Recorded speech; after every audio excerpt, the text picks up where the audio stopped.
Good morning, Year 6. Okay, let's get going. Today's word of the day is the word privilege, okay? It means a special or right or advantage granted to only a small group of people, okay?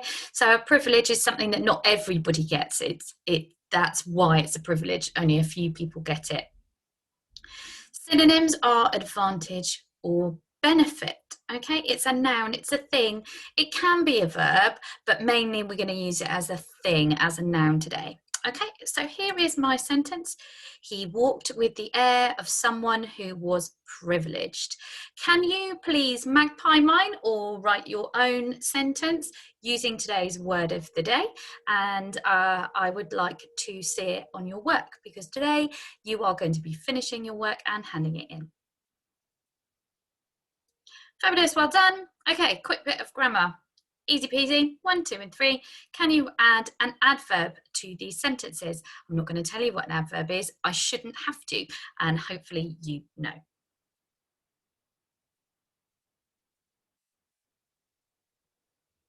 Okay, well done. Let's see. See if your adverbs are similar to mine. So he danced gracefully. I wanted to go for sort of high level vocab. So I try to think outside the box. Maybe you can use a thesaurus in your writing today to make sure that you are using some really good high level vocab. She ran desperately, not quickly. Quickly is boring. I went for desperately. He walked haltingly, like didn't want to go somewhere. If you're walking haltingly, you're going really slowly. Did you come up with some good adverbs? Did you remember that an adverb describes how the verb is done? Hopefully you did. And if you have got those done, then well done. Okay. Today we are going to write our last paragraph, which is the action paragraph. Okay. Today we are also going to be looking at editing. Now, first of all, can you remember our toolkit? Here we go, just to recap. Third person, so I shouldn't read anything that has I did this. We are writing about he or she. Adjectives, basic, expanded noun phrases using 2 adjectives and a noun. Verbs and adverbs, that's really going to be our focus for today's writing in today's lesson. Similes, definitely will come into today's lesson. Metaphor, that too, and subordinate clauses also. What we won't be using today is speech because we did that yesterday. And one thing that is important is that I just wanted the speech in the middle. I didn't want it all the way through our character description.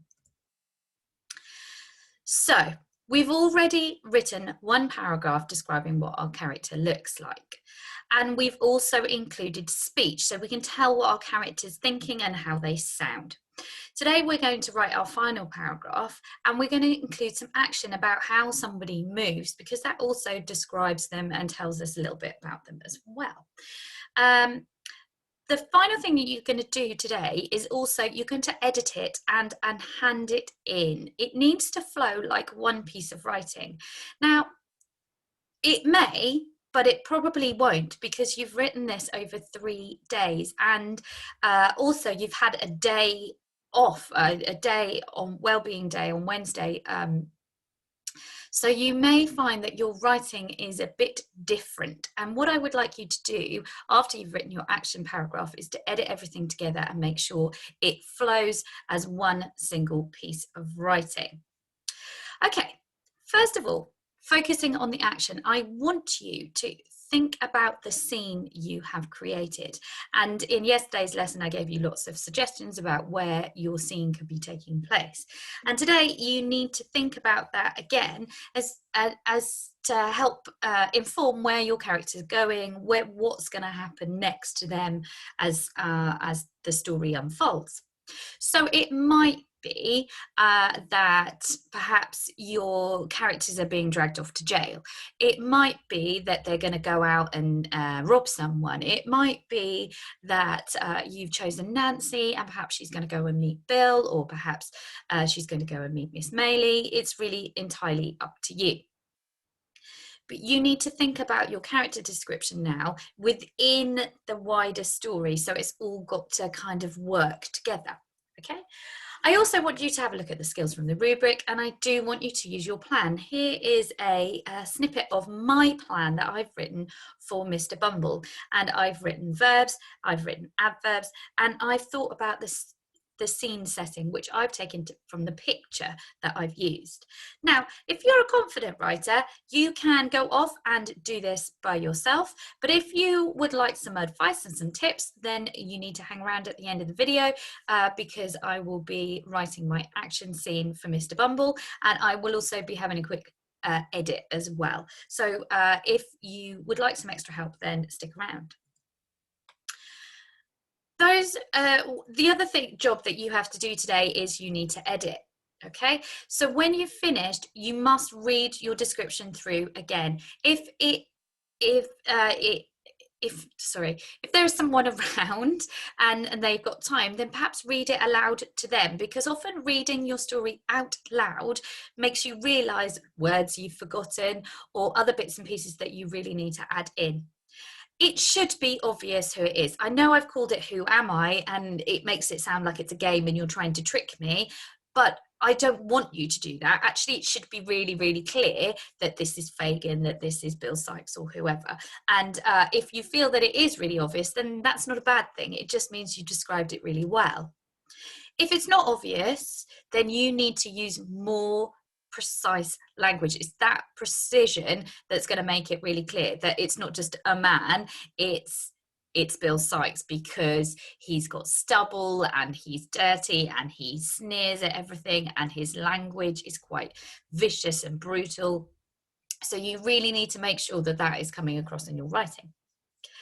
Please, please, please, please, even though you might be working on a Word document or on a computer, can you make sure that your spelling and punctuation is accurate? I do not want to see text spelling at all. I'll be really disappointed. So make sure you've got your capital letters in the right places as well. This is basic. If you can't get your capital letters in the right place, you are not working at a year 6 level, which is not good. Okay, so it's something for you to take care over and check. If you've got somebody else there who can look at it and perhaps help you edit it and double check, then use them. It's definitely worthwhile.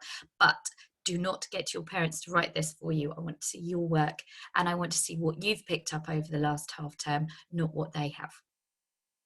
Once it's done, please can you hand it in? Finally, see?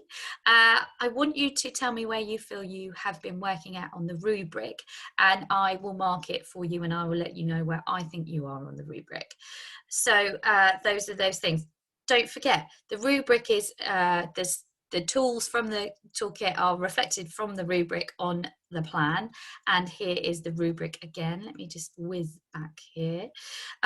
So orange, if you're working at unistructural, you can write a character description just using the one element from the toolkit. And I imagine that would just be adjectives. I think most of you, if not all of you, are actually working at a multi-structural level, yellow, using 2 or more elements from the toolkit. So you might be using verbs and adjectives or adverbs and verbs and things like that. I would like to see a large amount of you, most of you, working on a relational level. So you can use those elements from the toolkit, and it might be, you might have a simile here and have used speech correctly there, and you've used an expanded noun phrase, but also you haven't started each sentence the same way, that you've perhaps started with a surprisingly or desperately, or some kind of subordinate clauses and fronted adverbials. A few of you, and a very few of you, will be working at purple. Purple is really hard. This extended abstract in year 6 is very, very hard to reach. But I know some of you can do it. I have some fabulous writers in my class, and I know that Miss Taylor and Mr. Collins do too.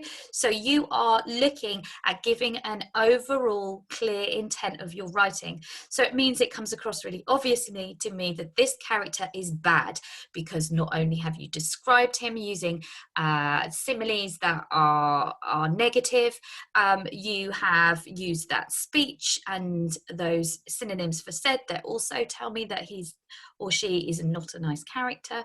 And it's painted together and it comes across as one final piece. It's also important if you're working in extended abstract that the whole piece flows really beautifully, and perhaps you've got a motif from the beginning right the way through to the end. Okay, so those are your challenges. It is up to you what you do now. You can either pause this video and go and start writing, or if you aren't quite sure what to do and would like some further advice and see what I'm going to do, hang around, because I am going to share my screen now. And I am first of all going to look at my plan. So let me just find my plan if I can. Mr. Bumble planning sheet. Here we go. So here is my plan from my Mr. Bumble, and these are the verbs and adverbs I came up with. I'm quite pleased I did this actually, because I'm not feeling particularly inspired this morning. So we've got strode, judded is being really fat and juddery, wobbled, sweated, and viciously, angrily, profusely. Sweated profusely goes together. It means you're sweating a lot. If you like this word, jot it down now, because I'm not going to be leaving these up on the screen. My scene setting is a damp cobbled street. So it's a steep hill and the workhouse in the background, because my scene that I chose was the bit where Mr. Bumble takes Oliver and tries to sell him for £5. Right, so now I'm going to have a look at what I have written so far. So I just need to find this. So hold on a minute. Who am I? It's right here. Okay. So this was the end of the speech that I wrote yesterday. Let's read it all the way through, because that will help me make sure everything flows nicely. So who am I? His bright red shiny nose stuck up in the air, a pig snuffling out his next snack. His pudgy round face was wrinkled and his tiny black eyes peered from beneath his eyelids like dark malicious coals, always on the lookout for mischief. His fat wet mouth pouted cruelly as he dragged the boy behind him. A peacock blue coat billowed out behind him. I've used him quite a lot. I might have to edit that. The gold brocade glinting in the sunshine, hinting at his wealthy position. His buckles, too, shone like silver fish on the road. Over his barrel chest, a scarlet waistcoat fought to remain buttoned as his stomach made a desperate bid for freedom. Come along, boy, boomed Mr. Bumble angrily. Okay, it doesn't matter that I've used his name, even though it's a who am I. It doesn't matter. I should know by now. I haven't got all day, you know. Yes, sir, sorry, sir, replied Oliver meekly. The beadle harumphed. Oh, that was our word of the day yesterday, wasn't it? He yanked hard on the boy's arm, almost pulling the slight child over. You should be grateful, you little oik. After all I have done for you, the others would beg to be as lucky as you. Mr. Bumble pressed his fat, wet lips together in a smug grin. Well, now it's time for you to pay back my kindness. The beadle took a breath. Boy for sale, he hollered. Only £5. Oliver's pale blue eyes opened widely. He was terrified, but the man paid him no heed. His mind was already on the profit. Now, I need to add in some action. So where are they going? I think they're going into town, or into the village, wherever the workhouse is. So what I'm going to do now is I'm going to think, how is Mr. Bumble moving? Okay, so some of my words that I had the other day were strode and juddered, wobbled and sweated. Okay, so the large man strode. Now, how did he stride? He's striding pompously. We had pompous. It was one of our words of the day. I think I'm going to have that. Pompously down the... Now, what kind of road is it? Can I flick back and I'll have a look at my plan? Oh, it's a steep hill. Right, okay. So let's go back there, down the steep hill. And I'm going to use a semicolon here, because this could be a new sentence, but it's not. It's kind of linked to the first sentence. So his many chins wobbling, juddering, juddering, juddering. I need an adverb. Juddering. Sometimes it's really hard to think. Juddering perilously. No, I don't want that. Juddering. dangerously. Sweat poured furiously from his brow, and he wiped it with a lace handkerchief.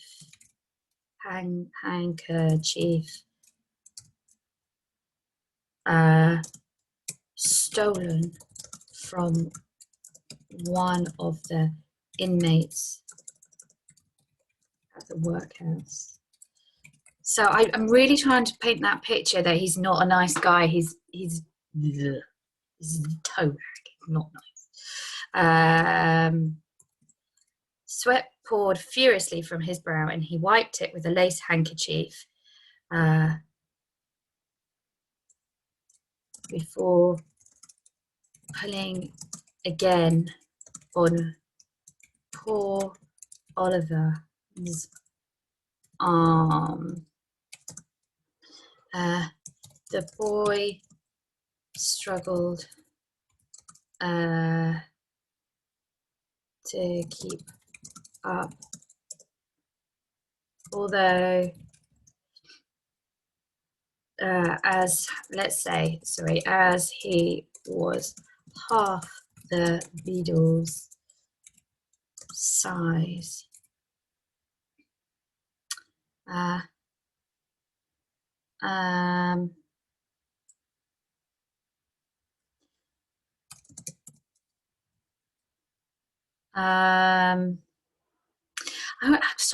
want him to be like really big and out of breath, maybe.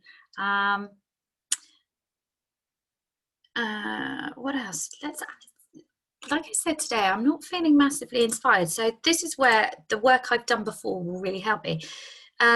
Viciously, strode, jutted, wobbled, sweat, workhouse, profusely, strode, jutted, wobbled. Okay, maybe I could get wobbled in here. So let's have a look.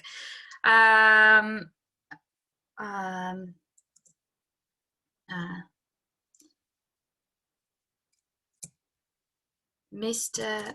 Beadle's. What could wobble? I've already done chin, tummy, stomach, wobbled. What was that? Viciously. No, I've had viciously. I can't. It couldn't wobble. Wobbled as he walked. I might have to go and have a look and see if I can. I'm going to go and see if I can find a better word for walked. Let's have a look. I'm going to have a thesaurus, and then I'm going to share my thesaurus with you. Here we go. New share thesaurus. Okay, I like this thesaurus, this one, the Collins one. So I want some good synonyms for walked. Stride, wandered, stroll, trudged, march, hike. Ooh, like those. Tramp, ramble, promenade. Toddle, I like that. Hike, tramp. Oh, hike or tramp. Okay, let's have a look. As he tramped. Mr. Burt's only serving to remind him that the boy was depriving him of his luncheon. Okay, because that's an old-fashioned word. Depriving means taking him away. Okay? Okay, right. There's my paragraph with my action in it. The idea is just fat and a bit miserable, really. Do we get the idea that it's still not very nice? This juddering dangerously, juddering furiously. I think I'm going to change that to furiously rather than dangerously. Oh no, sweat. I can't do that because I've got furiously twice. Now there's another way to find a synonym. Crossly, feverishly, angrily. I think angrily because he's annoyed. Irately. Irate means angrily. Sweat poured furiously from his brow, and he wiped it with the lace before pulling again impatiently. So impatiently tells me that he's not patient. On poor Oliver's arm. Right. Last job is to read it all through. Now, there was a bit up here, wasn't there? I'm on to my editing now, and I've done his. Boring. Don't do the same. So, his bright red, shiny nose stuck up in the air, a pig sniffling. I can choose this. His pudgy round face was wrinkled. Maybe I could start with A. His pudgy round face was wrinkled, and his tiny black eyes. Right. His pudgy round face was wrinkled and tiny. Black eyes peered out from beneath his eyelids like dark, malicious coals, always on the lookout for mischief. For mischief. I'm not sure that's the right word. Misadventure. For mischief, or a way to make a quick coin. That idea of, that he's,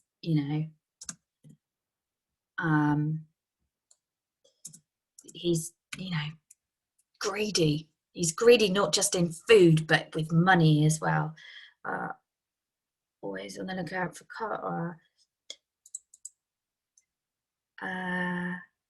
I've used fat wet mouth twice. I might need to change that. The beadle's fat wet mouth pouted cruelly as he dragged the boy. Fat wet mouth. I do like that.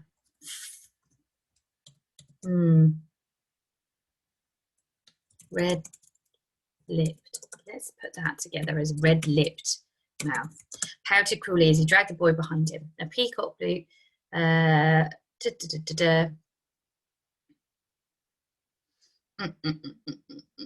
Perhaps we could change that. Let's put a fronted adverbial here. So glinting in the sunshine.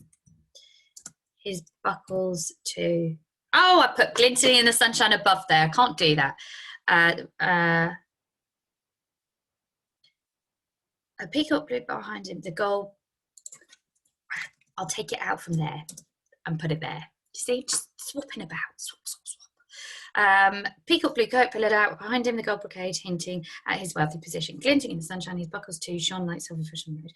Over his barrel chest, come along, boy. I haven't got all day. Yes, sir. Sorry. So I'm like skim reading. Replied Oliver meekly. The beadle harumphed. He yanked hard on the boy's arm, almost pulling the slight child over. Slight means skinny. Yeah. You should be grateful, you little oik. I'm not sure oik is the right word. I think wretch is better, isn't it? Yes. After all I have done for you. I think that should be an exclamation mark as well. Others would beg to be as lucky as you. Mr. Bumble pressed his, I've changed that, fat wet lips together in a smug grin. It just gives you an idea of something a little bit gross, isn't it? Well, now it's Mr.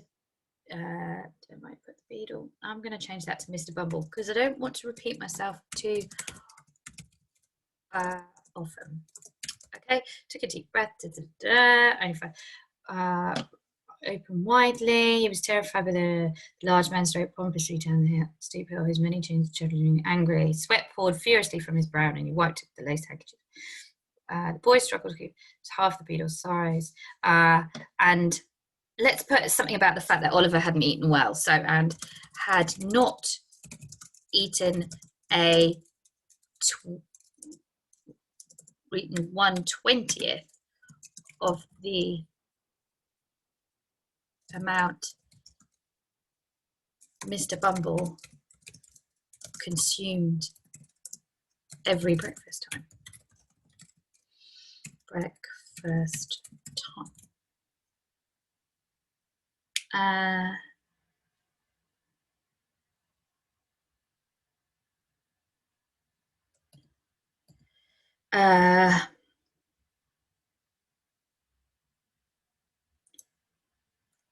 I just want to put one last thing and then I'm going to stop. So the boy struggled to go back. Was half the beetle size and had not eaten 1/20th of the amount Mr. Bumble had consumed every breakfast time. The man sighed irritably as he... no, shush. See, sometimes we have ideas and they're not great.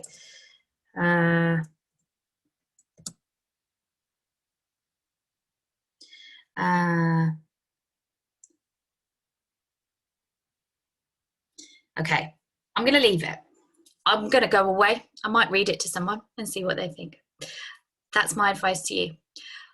Have a go at finishing this off today. And then I would like it handed in. I will mark it and then you will get that back. If you hand it in through the to-dos, then it makes it a lot easier because then it will come up. I will set the to-dos as an upload. So if you take a picture, you can upload it. If you write it, you can upload it and you can do it that way. It makes it easier for me to mark that way. All right. Any questions, let me know. Have a great day. We will be having English again in a live lesson on Wednesday. So there isn't actually any English set for Monday and Tuesday. Although if you can get this in before the weekend, that'd be good. But if you don't get it into me till Monday, that's okay. But please make sure it is done. I shall see you all next week. Have a great rest of Friday and I will see you soon. All right, take care.